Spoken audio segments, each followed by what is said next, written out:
The first time Elijah wore Daniel's college hoodie, I thought it was sweet nostalgic. He said it still smelled like him, but then he wore it again and again at the memorial even. Heather warned me grief could distort boundaries. Still, I clung to Elijah like a lifeline.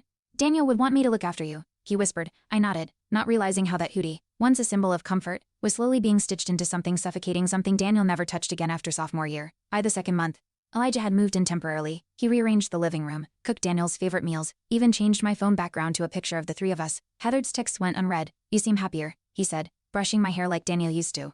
My chest tightened, it felt wrong, but I didn't fight it. My mother had warned me not to depend on anyone, but with Elijah, I craved safety, and mistook repetition for love. Even my memories felt rewritten. I tried to reclaim space, just a drawer. Elijah laughed.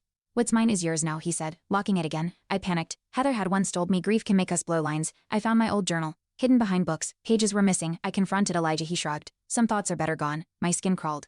But I stayed quiet. He kissed my forehead like Daniel used to. I pretended it was fine. Elijah started calling me Nora Griffin Carter. It was a joke at first, then I saw it on a mail envelope, a joint bank account application. I confronted him. We're family now. He said, Daniel wouldn't have wanted this. I couldn't breathe. Heather's voice echoed. Control wrapped in care is still control. But when I pushed back, he cried, I'm all you have. I hugged him, numb. Something inside me began to scream, but I silenced it. During a flashback dream, Daniel warned me, his hoodie soaked in rain, his voice hollow. I woke up gasping. Elijah stood at the doorway, watching. You said my name, he whispered. I locked the bedroom door that night. Later, I found a voice memo on my phone, Elijah mimicking Daniel's voice, repeating old voicemails. This helps us heal, he claimed. I smashed the phone. It's not healing, it's theft. He didn't deny it. The twist hit when Heather arrived unannounced. You stopped responding, she said. Eyeing Elijah, he smiled, too calm. I've been helping Nora move on. Heather pulled out a printed session note, altered. Elijah had accessed her emails. It's for Nora's good, he claimed. My knees buckled. Heather held me. You're not crazy, she said. Elijah stepped back. You needed me. I finally saw it, not devotion, but obsession masquerading as love.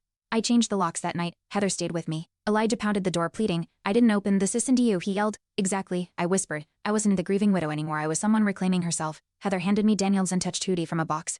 I held it, breathed, and finally let it go. Elijah was reported for impersonation and data theft. Heather helped file everything. My mother visited, tearful. I was wrong, she said. You're strong. I smiled. We sat in silence, watching dawnlight fill the room Daniel once painted.